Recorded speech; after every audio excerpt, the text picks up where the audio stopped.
નમસ્કાર વિદ્યાર્થી મિત્રો, આજે આપણે ધોરણ 12 માં ચેપ્ટર નંબર 6 માં રૂપાંતરણીય સિદ્ધાંત વિશે અભ્યાસ કરીશું, જેને ઇંગ્લિશમાં ટ્રાન્સફોર્મિંગ પ્રિન્સિપલ તરીકે પણ ઓળખવામાં આવે છે. હવે આ આપણે અભ્યાસ કરતા પહેલા થોડુંક આગળ 5મા ચેપ્ટરમાં અમુક વૈજ્ઞાનિકોએ પોતાના સંશોધનો આપેલા હતા, તેના આધારે આ ટોપિક આગળ કઈ રીતે વધેલો છે તે આપણે ચર્ચા કરીશું. તો સૌપ્રથમ જે મિસર નામના વૈજ્ઞાનિક છે, બરાબર, કયા વૈજ્ઞાનિક? મિસર, જેને શેની શોધ કરેલી હતી? ન્યુક્લિયનની શોધ કરેલી હતી. ન્યુક્લિયનની શોધ કરેલી હતી, બરાબર. તેની સાથે સાથે એટલે કે આ જ સમયગાળા દરમિયાન મેન્ડલે પણ આનુવંશિકતાના સિદ્ધાંતો રજૂ કરેલા હતા, બરાબર. આ બધા કાર્ય એક જ સમયે લગભગ ચાલુ હતા, પરંતુ તે સમયે આનુવંશિક દ્રવ્ય તરીકે ડીએનએ છે તે સાબિત થઈ શક્યું ન હતું, બરાબર. ત્યારબાદ બીજા વૈજ્ઞાનિક થઈ ગયા, જેમ કે વોલ્ટર સટન નામનો વૈજ્ઞાનિક છે, સટન, બરાબર. તેના સિવાય જોવા જઈએ તો થોમસ હન્ટ મોર્ગન છે, થોમસ હન્ટ મોર્ગન, બરાબર. આ વૈજ્ઞાનિક પણ થઈ ગયા, બરાબર, જેને એ સમયમાં ઇલેક્ટ્રોન માઇક્રોસ્કોપની શોધ થઈ ચૂકી હતી, બરાબર. એમાં ખાસ કરીને જોવા જઈએ તો આ માઇક્રોસ્કોપ દ્વારા કોષની અંદર કોષ કેન્દ્ર આવેલું છે તે પણ શોધ થઈ ચૂકી હતી.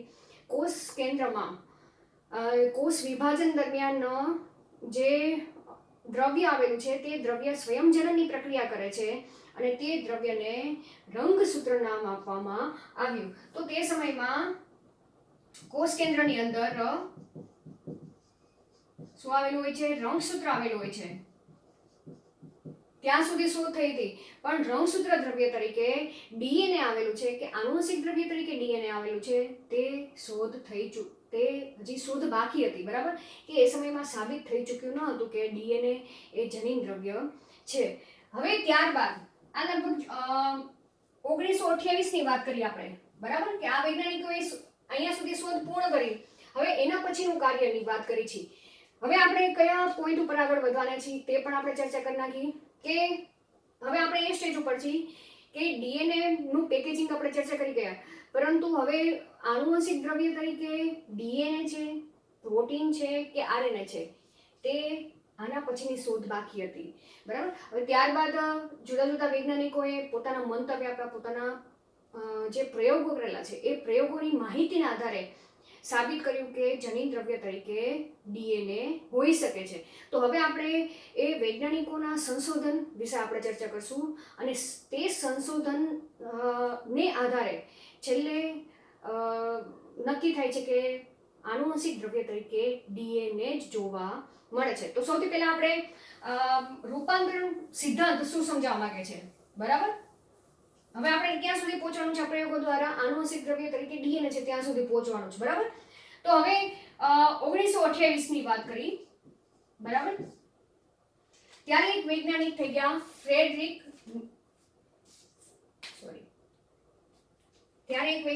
ગયા ગ્રિફિથ વૈજ્ઞાનિક, બરાબર. તમને આ પ્રશ્ન આ રીતે પણ પૂછી શકે કે ગ્રિફિથનો પ્રયોગ સમજાવો, બરાબર, અથવા તો રૂપાંતરિત સિદ્ધાંત વિશેની સમજૂતી આપો, અથવા તો ટ્રાન્સફોર્મિંગ પ્રિન્સિપલ વિશે લખો. તો તમને આ રીતે પ્રશ્ન પૂછી શકે. તો 1928 માં ફ્રેડરિક ગ્રિફિથ નામના વૈજ્ઞાનિક થઈ ગયા, બરાબર. આ તમારે યાદ રાખવાનું છે કયો વૈજ્ઞાનિક છે? ફ્રેડરિક ગ્રિફિથ નામના વૈજ્ઞાનિક. તેને શું કર્યું, બરાબર? આપણે તેને પ્રયોગો કરેલા છે, પણ કોના ઉપર પ્રયોગો કરેલા છે અને તેને શું સાબિત કર્યું છે પ્રયોગો દ્વારા તે આપણે ચર્ચા કરવાની છે. તો ફ્રેડરિક ગ્રિફિથ નામના વૈજ્ઞાનિકે બેક્ટેરિયાની એક જાત લીધી, બરાબર. તેને સ્ટ્રેપ્ટોકોકસ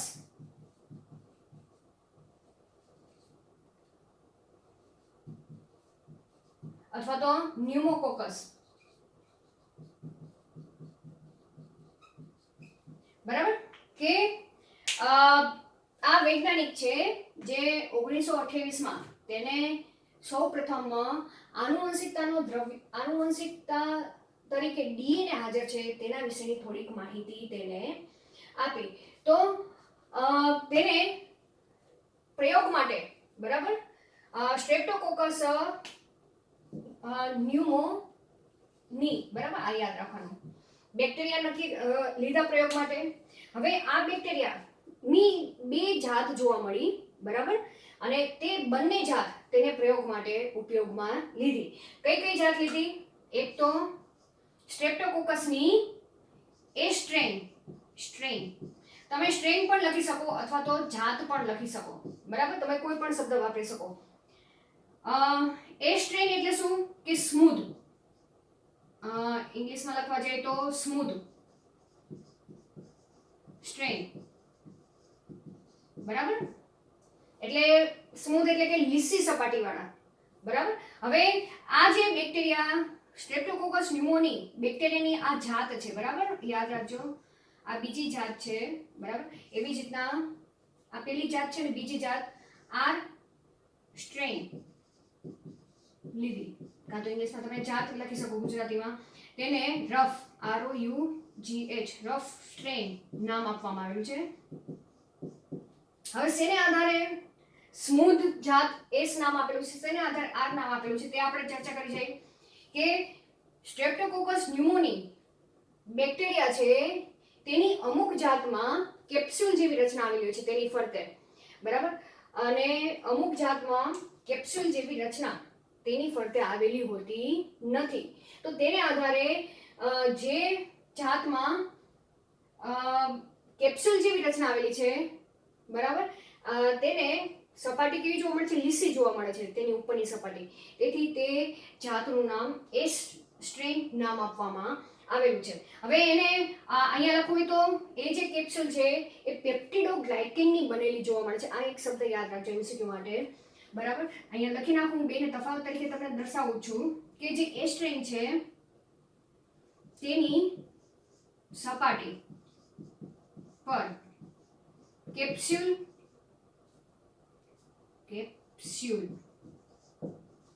જેવી રચના આવેલી હોય છે, રચના હોય છે જે શેની બનેલી છે? જે પેપ્ટિડોગ્લાયકેન, આ યાદ રાખજો, બરાબર, ગ્લાયકેન ની બનેલી છે. ખ્યાલ આવી ગયો અહીંયા સુધી? એવી જ રીતના આપણે આ સ્ટ્રેન વિશે વાત કરી, સ્ટ્રેપ્ટોકોકસ ન્યુમોની ની આર સ્ટ્રેન કે આર જાત વિશે વાત કરી કે તેની સપાટી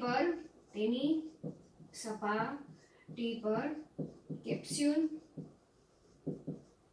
જેવી રચના હોતી નથી, બરાબર. તેથી તેની સપાટી કેવી જોવા મળે છે? રફ જોવા મળે છે, રફ જોવા મળે છે. આની સપાટી કેવી જોવા મળશે? સપાટી લીસી જોવા મળે છે. ખ્યાલ આવી ગયો? એક પોઈન્ટ ખ્યાલ આવી ગયો, બરાબર. હવે બીજો પોઈન્ટ આપણે લખી કે આ જે જાત છે એ સ્ટ્રેન છે તે ઝેરી જાત છે. સ્ટ્રેપ્ટોકોકસ ન્યુમોનીની આ એ સ્ટ્રેન વાળી જાત એ ઝેરી જાત છે, બરાબર, અને આ બિનઝેરી છે. ખ્યાલ આવી ગયો? ત્રીજો પોઈન્ટ તમે યાદ રાખી લો કે જે આ એસ જાત છે તે ઉંદરમાં ન્યુમોનિયા માટે જવાબદાર છે. ન્યુમોનિયા પ્રેરે છે, બરાબર. તેથી તેનું મૃત્યુ થાય છે. ખ્યાલ આવી ગયો? બરાબર. આ 3 પોઈન્ટ ખાસ તમને યાદ રાખવાના છે, એટલે જ હું તફાવત તરીકે લખાવું છું.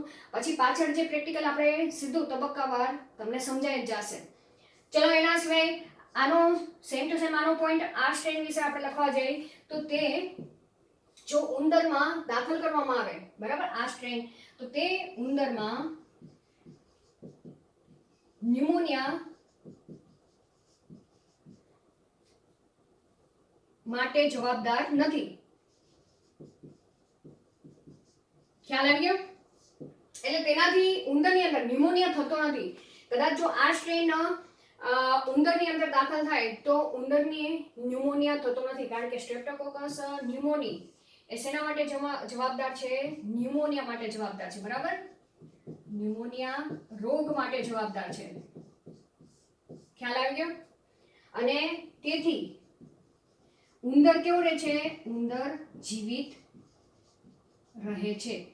આ પોઈન્ટ 3 પોઈન્ટ ખ્યાલ આવી ગયા, બરાબર? તફાવત તરીકે યાદ રાખશો, સરળતાથી યાદ થઈ જશે અને તમે આખો પ્રેક્ટિકલ તમારી જાતે એક્સપ્લેન તમે કરી શકશો, બરાબર? તો યાદ રહી ગયું, સ્ટ્રેપ્ટોકોકસ ન્યુમોનીની જે એસ જાત છે તે કેવી છે? ઝેરી છે.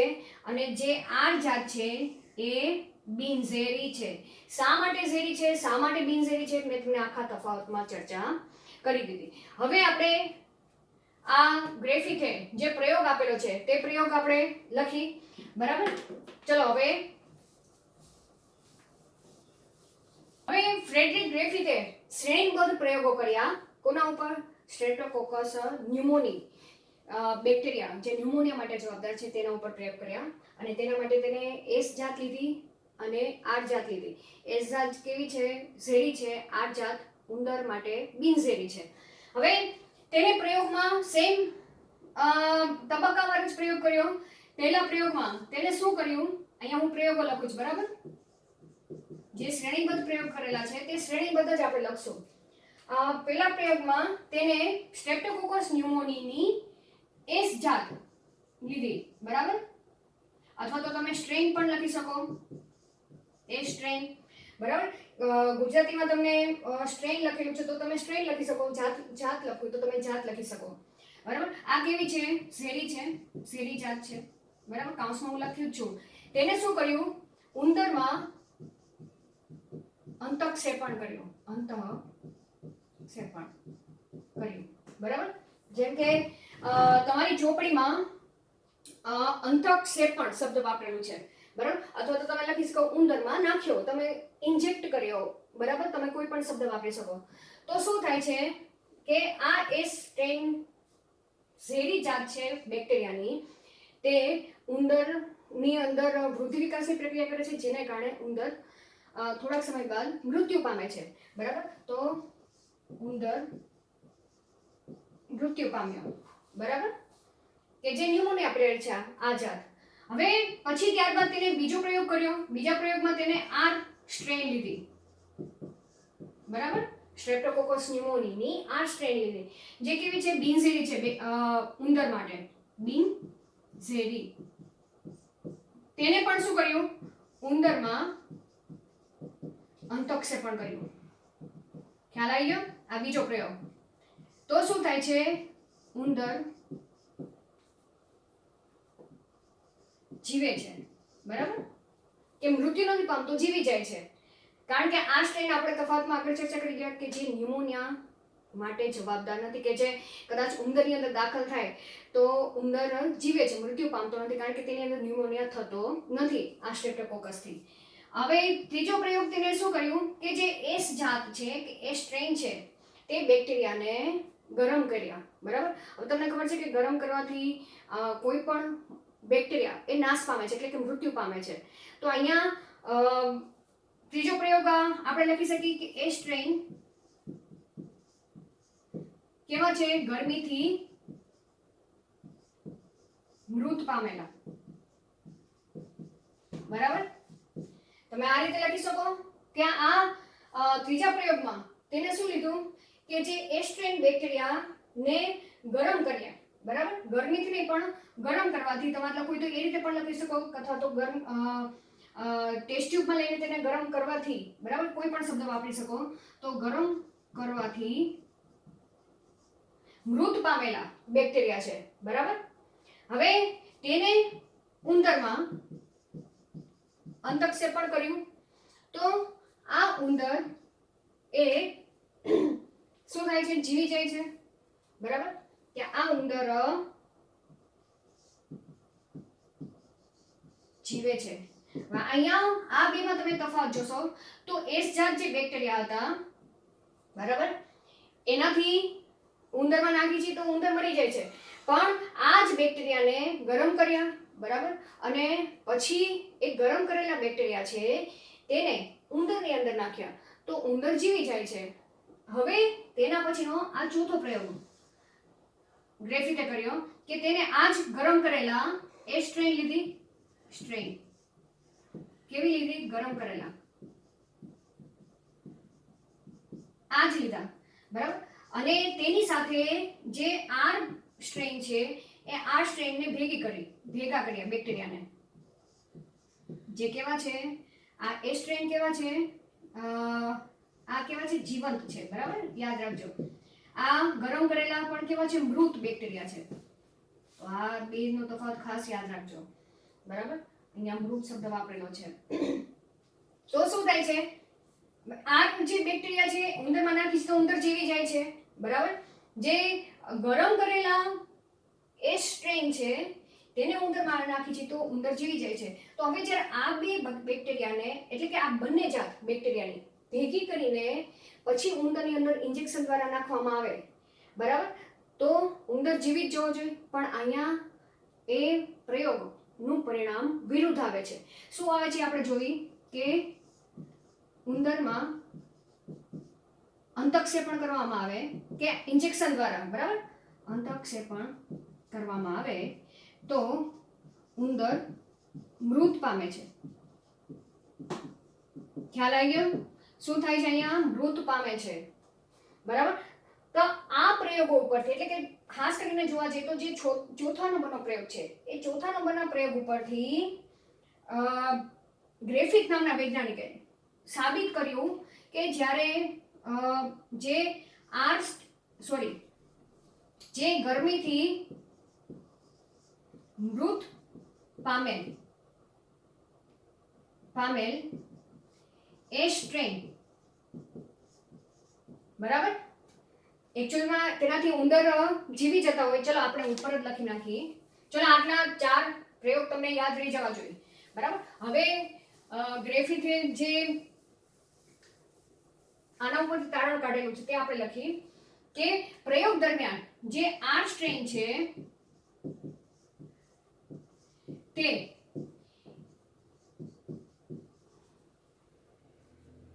ગરમ કરવાથી મૃત પામેલા એ સ્ટ્રેન દ્વારા શું થાય છે? તેનું રૂપાંતરણ થાય છે. રૂપાંતરણ, બરાબર, અથવા તો ટ્રાન્સફોર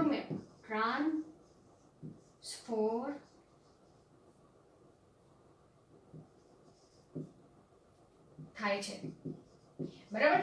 તો ગ્રેફિથે આ સાબિત કર્યું કે જ્યારે છેલ્લો ચોથો નંબરનો પ્રયોગ હતો કે જેમાં બંને જાત ભેગી કરેલી હતી, બરાબર, ત્યારે એ પ્રયોગ દરમિયાન આવું કંઈક થયું હશે તેવું ગ્રેફિથે સાબિત કર્યું કે જે આર સ્ટ્રેન બેક્ટેરિયા છે તે ગરમ કરેલા અને મૃત પામેલા જે એસ બેક્ટેરિયા છે તેના દ્વારા રૂપાંતરણ થયા હશે. એટલે કે જે આર જાત બેક્ટેરિયા છે તે એસ જાતમાં કન્વર્ટ થયા હશે, એટલે કે ટ્રાન્સફોર્મ થયા હશે તેમ સમજાવવા માંગે છે, બરાબર. અને આના ઉપરથી ગ્રેફિથે રૂપાંતરણીય સિદ્ધાંત આપેલો, બરાબર, રૂપાંતરણીય સિદ્ધાંત અથવા તો પ્રિન્સિપલ આપ્યો. શું આપ્યો? કે એ સ્ટ્રેન કેવી છે? મૃત પામેલા, બરાબર. એ સ્ટ્રેન માંથી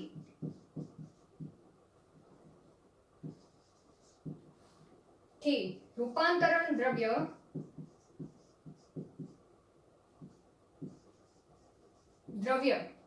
તરીકે કંઈક એવું છે, બરાબર, કે જે એ સ્ટ્રેન માંથી જે રૂપાંતરણ દ્રવ્ય છે એ રૂપાંતરણ દ્રવ્યમાંથી કંઈક એવું તત્વ છે કે જે એ સ્ટ્રેનમાંથી સ્થળાંતર થઈને આ સ્ટ્રેનમાં રૂપાંતર પામે છે, બરાબર. તો શું લખશું? કે એ સ્ટ્રેનમાંથી રૂપાંતરણ દ્રવ્ય, બરાબર, ક્યાં જાય છે? આર સ્ટ્રેનમાં જાય છે, બરાબર. જેને કારણે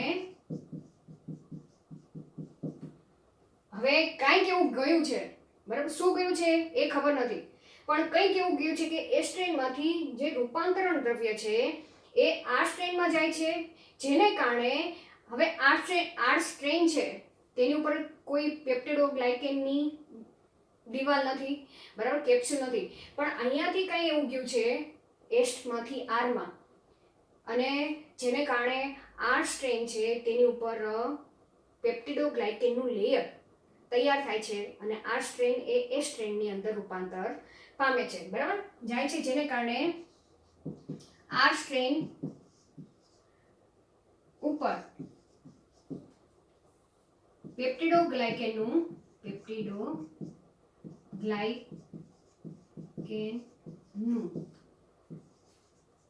આવરણ જોવા મળે છે અને આ સ્ટ્રેન એ સ્ટ્રેનમાં શું થાય છે? રૂપાંતર પામે છે, આ ગ્રિફિથે સાબિત કર્યું પ્રયોગ દરમિયાન, બરાબર. હવે કાંઈક એવું છે કે જે એસ માંથી આર માં જાય છે, પણ શું જાય છે? તેનું જૈવ રાસાયણિક સ્વરૂપ, બરાબર, કે જે રૂપાંતરણ દ્રવ્ય છે દ્રવ્યનું જૈવ રાસાયણિક સ્વરૂપ શું છે તે આ પ્રયોગ દ્વારા ખબર પડી શકી નહીં, બરાબર. તો જૈવ રાસાયણિક સ્વરૂપની ઓળખ પડી નહીં, બરાબર, કે તે ડીએનએ છે, આરએનએ છે કે પ્રોટીન છે તે ખબર ન પડી. પણ અહીંયાથી ગ્રિફિથના પ્રયોગ ઉપરથી એટલું સાબિત થાય છે કે કોઈ આનુવંશિક દ્રવ્ય છે એ આનુવંશિક દ્રવ્ય એકમાંથી બીજામાં ટ્રાન્સફર થાય છે, એટલે કે રૂપાંતર થાય છે, બરાબર. અને જે આગળ જતા બીજા 3 વૈજ્ઞાનિક છે જેને તે આનુવંશિક દ્રવ્ય તરીકે ડીએનએ હોઈ શકે છે તેની રજૂઆત કરી. તો હવે આપણે એ 3 વૈજ્ઞાનિકોના નામની ચર્ચા કરી, બરાબર. કયા 3 વૈજ્ઞાનિકે આ જ પ્રયોગનું ફરીથી પુનઃ પ્રયોગો કર્યા, ગ્રિફિથના પ્રયોગ, અને તેના ઉપરથી તેને જનીન દ્રવ્ય તરીકે ડીએનએ છે તે સાબિત કર્યું. ચલો હવે આપણે એના પ્રયોગો વિશે ચર્ચા કરી. તો અહીંયા આપણો આ ગ્રિફિથનો પ્રયોગ પૂરો થાય છે. આગળ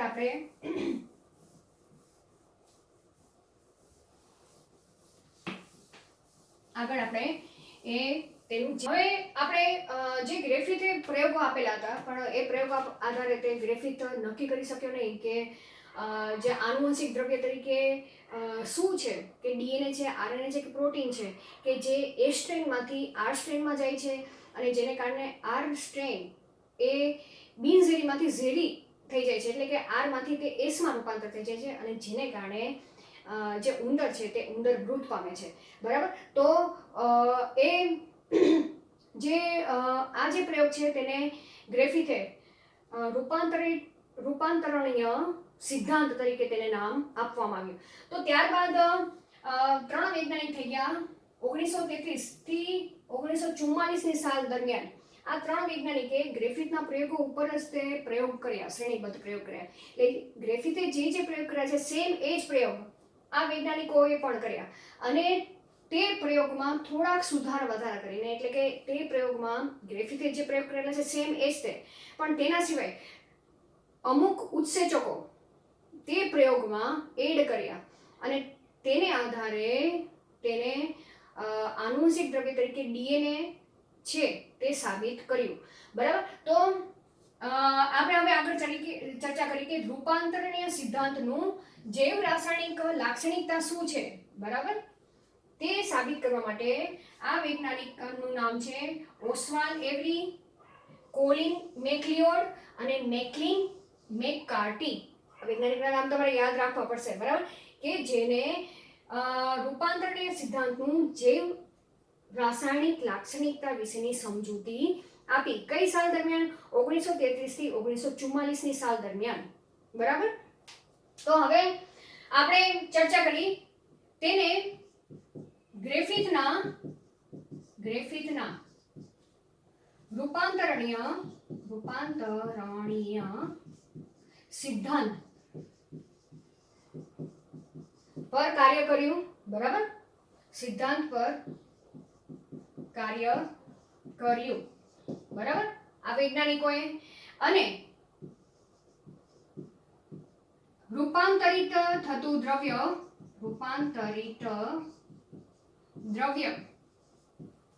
નું જૈવ રાસાયણિક સ્વરૂપ સાબિત કર્યું. સ્વરૂપ તરીકે ડીએનએ છે તે સાબિત કર્યું, બરાબર, તે સાબિત કર્યું, બરાબર. પણ આના માટે પણ આ ત્રણ વૈજ્ઞાનિકોએ કયા શ્રેણીબદ્ધ પ્રયોગો કર્યા, શ્રેણીબદ્ધ પ્રયોગો દ્વારા, બરાબર, જે મેન્ડલે કરેલા છે ને સેમ એવા શ્રેણીબદ્ધ પ્રયોગો કર્યા અને આ સાબિત કર્યું, બરાબર. તો આ તમારે યાદ રાખવું પડશે, એમસીક્યુ માટે પણ તમારે યાદ રાખવું પડશે. હવે કયા પ્રયોગો કર્યા, તો કોના ઉપર પ્રયોગો કરેલા હતા? ગ્રિફિથના રૂપાંતરણીય સિદ્ધાંત પર કાર્ય કર્યું. તો ગ્રિફિથનો રૂપાંતરણીય સિદ્ધાંત કયો છે એ આપણે લખી નાખી, બરાબર. ચલો, કેમ કે અહીંયા તેને કેવા લીધા હતા?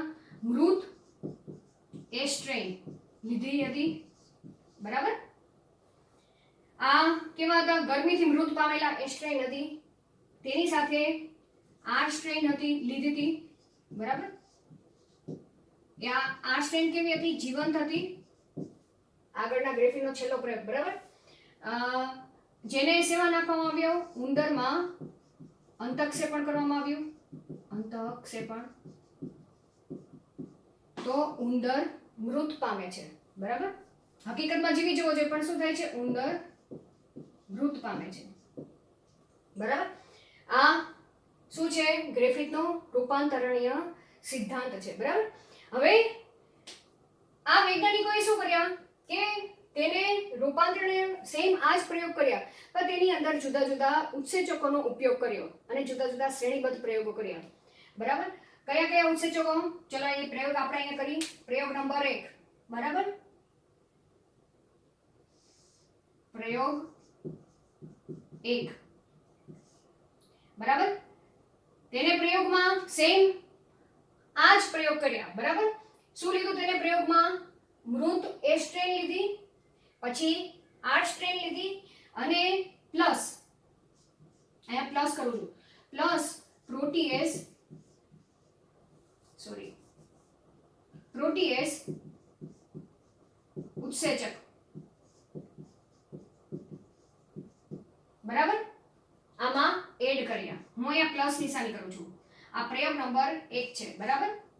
શું કર્યું તેને? પહેલા પ્રયોગમાં કે એક ટેસ્ટ ટ્યુબ લીધી, તેની અંદર મૃત એસ્ટ્રેન લીધા, આર સ્ટ્રેન લીધા અને પ્રોટીએસ ઉત્સેચક લીધા, બરાબર. પછી તેને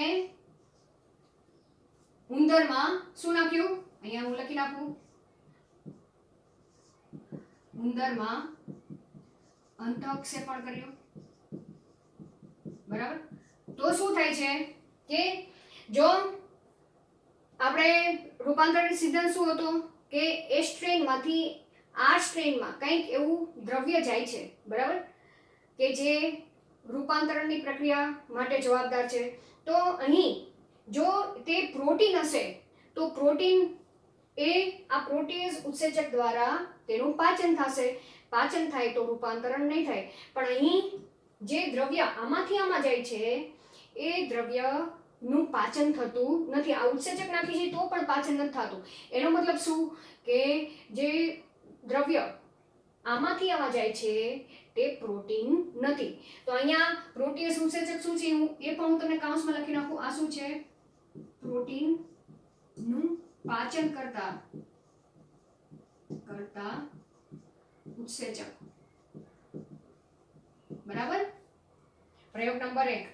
ચલો તો શું થાય છે? આવું જ પરિણામ આવે છે કે ઉંદર મૃત પામે છે, બરાબર.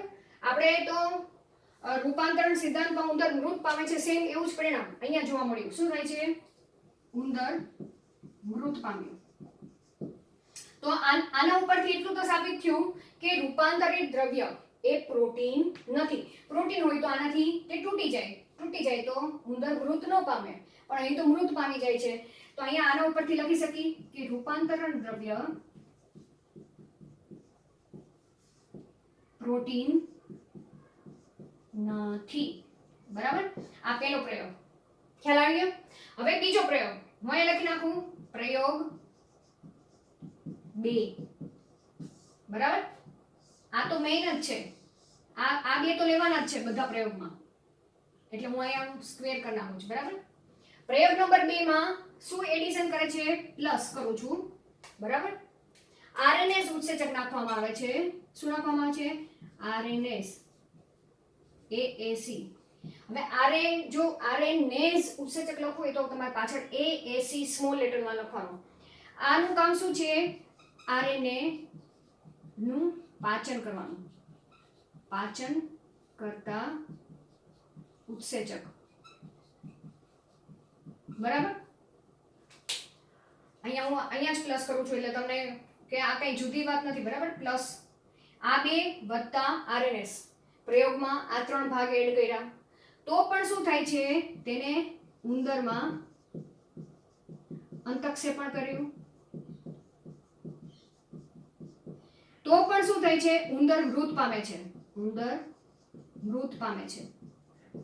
બરાબર, એનો મતલબ શું કે જે એસ માંથી જે આર ની અંદર જે કંઈ જાય છે તેનું કંઈ પાચન થતું નથી આરએનએસ દ્વારા. આરએનએસ દ્વારા પાચન નથી થતું તો એનો મતલબ તમે સ્પષ્ટ કહી શકો કે જે દ્રવ્ય આમાંથી આમાં જાય છે એ દ્રવ્ય આરએનએ નથી. બરાબર, આરએનએ હોત તો પાચન થઈ ગયું હોત, પાચન થઈ ગયું હોત તો ઉંદર જીવી જાત, મરત નહીં.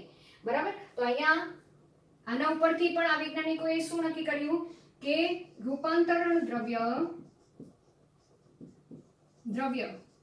તરીકે આરએનએ નથી. જો આ 2 પ્રયોગોના કન્ક્લુઝન અહીંયા લખું છું. બરાબર, હવે ત્રીજો પ્રયોગ કર્યો. તેને શું કર્યું? સેમ આ જ 2 જાત લીધી સ્ટ્રેપ્ટોકોકસની. બરાબર, હું અહીં લખી નાખું પ્રયોગ નંબર 3. પ્રયોગ 3 અહીંયા પ્લસ કરું છું. આ 2 તો લીધા, એના સિવાય શું લીધું? ડીએનએસ ઉત્સેચક લીધો. ડીએનએસ જો AAC લખવાનું. બરાબર, તમને ખબર જ છે પાછળ એસ લાગે એટલે તે ઉત્સેચકનું નામ હોય. બરાબર, હવે આ ઉત્સેચકનું નામ તેના નામ ઉપરથી જ કાર્ય હોય. તેનું કાર્ય શું છે? ડીએનએ નું પાચન કરવાનું, એટલે કે ડીએનએ નું તોડવાનું કામ કરતા ઉત્સેચક. તમને પાચન એટલે યાદ રાખજો, જો ડીએનએ ઉત્સેચક શું કરે? ડીએનએ ની સ્ટ્રેન્ડ હોય તો તેને તોડી નાખે. બરાબર, એટલે અહીંયા શબ્દ વાપરેલો છે પાચન. હવે ત્રીજા પ્રયોગમાં આ 2 સ્ટ્રેન્ડ વત્તા ડીએનએ ઉત્સેચક અને તેને ઉંદરમાં અંતઃક્ષેપણ કર્યું તો પરિણામ આ 2 પ્રયોગ કરતા પરિણામ અલગ જ જોવા મળ્યું. બરાબર, વિરોધી પરિણામ જોવા મળ્યું. શું જોવા મળ્યું? ઉંદર જીવંત જોવા મળ્યું. બરાબર, જો આ પરિણામ ખાસ યાદ રાખવાનું છે. જે ગ્રિફિથના રૂપાંતરણીય સિદ્ધાંતથી અલગ જ પરિણામ મળે છે. ત્યાં ઉંદર કેવો થતો? મરી જતો હતો. અહીં ઉંદર જીવંત રહે છે. બરાબર, તો હવે આના ઉપરથી તમને એટલો તો ખ્યાલ આવી ગયો આ ત્રીજા પ્રયોગ ઉપરથી કે જ્યારે એ સ્ટ્રેન વત્તા આ સ્ટ્રેનને ભેગા કરવામાં આવે, બરાબર, અને તેની અંદર ડીએનએસ ઉત્સેચક નાખવામાં આવે તો જે એ સ્ટ્રેનમાંથી આર ની અંદર જે કંઈ દ્રવ્ય રૂપાંતરણ થાય છે, એટલે કે ટ્રાન્સફર થાય છે આમાંથી આમાં આનુવંશિક રીતે, બરાબર, એ દ્રવ્ય એ ડીએનએ હશે, જેને કારણે આ ડીએનએસ ઉત્સેચક એ ડીએનએ નું પાચન કરે છે, એટલે કે તે ડીએનએ ની શૃંખલાને તોડી નાખે છે, જેને કારણે આ સ્ટ્રેન છે તે એસમાં રૂપાંતર થતી નથી. અને એસમાં રૂપાંતર નથી થતી એટલે કે આ તો મૃત પામેલા જ છે, પણ આ સ્ટ્રેન છે તે પોતાની મૂળ પોઝિશનમાં જ રહે છે, મીન્સ કે તે પોતાના મૂળ સ્વરૂપમાં જ જોવા મળે છે. અને તમને ખબર છે આ સ્ટ્રેન એ બિનઝેરી છે, બરાબર, એટલે કે ઉંદરમાં બરાબર, એટલે કે ઉંદરમાં તે આ સ્ટ્રેનની હાજરી જોવા મળશે અને તે ઉંદર જીવંત રહે છે. આ ત્રીજા પ્રયોગ ઉપરથી સાબિત કરવામાં આવ્યું કે રૂપાંતરણ દ્રવ્ય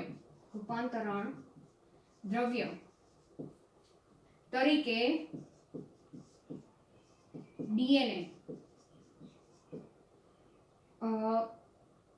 ડીએનએ હોય છે, બરાબર. અને તેના ઉપરથી આ વૈજ્ઞાનિકે, કયા વૈજ્ઞાનિક છે, ઓસ્વાલ્ડ એવરી, કોલિન મેકલિયોડ અને મેકલિન મેકકાર્ટી, આ ત્રણેય વૈજ્ઞાનિકે સાબિત કર્યું કે ડીએનએ જનીન દ્રવ્ય છે, બરાબર. અને જે આનુવંશિક રીતે પેઢી દર પેઢી તે ઉતરી આવે છે. પરંતુ આટલા પ્રયોગ એટલે કે માત્ર ઉત્સેચકોની પ્રક્રિયાને આધારે જે પ્રયોગ કરેલા છે, અહીંયા તમે જોશો તો અહીંયા ઉત્સેચકો જ વાપરેલા છે, બરાબર. કયા 3 ઉત્સેચકોનો ઉપયોગ કરેલો છે? પ્રોટીએસ ઉત્સેચક, આરએનએસ ઉત્સેચક અને ડીએનએસ ઉત્સેચક. અને જેની મદદથી જે પરિણામ આવેલા એ પરિણામ ઉપરથી તો સાબિત થાય છે કે જે દ્રવ્ય છે, જનીન દ્રવ્ય, એ જનીન દ્રવ્ય પ્રોટીન પણ નથી, આરએનએ પણ નથી, પણ શું છે? ડીએનએ છે. પણ ત્યારના વૈજ્ઞાનિકોએ આ પ્રયોગથી સંતુષ્ટ નહોતા, મીન્સ કે આ પરિણામથી સંતુષ્ટ નહોતા કે માત્ર ઉત્સેચકીય પ્રક્રિયાને આધારે જનીન દ્રવ્ય તરીકે ડીએનએ છે તે માનવા માટે તેઓ તૈયાર નહોતા. હવે ત્યારબાદ બીજા વૈજ્ઞાનિક થઈ ગયા, બરાબર. હર્સી અને ચેઝ નામના વૈજ્ઞાનિક થઈ ગયા. તેને પણ પોતાના પ્રયોગો રજૂ કર્યા અને તે પ્રયોગને આધારે, આ છેલ્લો પ્રયોગ છે, બરાબર, તે પ્રયોગને આધારે નક્કી કરવામાં આવ્યું કે જનીન દ્રવ્ય તરીકે શું જોવા મળે છે? ડીએનએ જ જોવા મળે છે, પ્રોટીન જોવા મળતું નથી, બરાબર. તો હવે આપણે નેક્સ્ટ બીજા લેક્ચરમાં આપણે હર્સી અને ચેઝના પ્રયોગ વિશે ચર્ચા કરીશું. પણ ખાસ યાદ રાખજો, આ પ્રયોગો તમને એમસીક્યુમાં કોઈ પણ રીતે પૂછી શકે, બરાબર. એક્ઝામમાં પણ તમને પ્રશ્ન પૂછી શકે.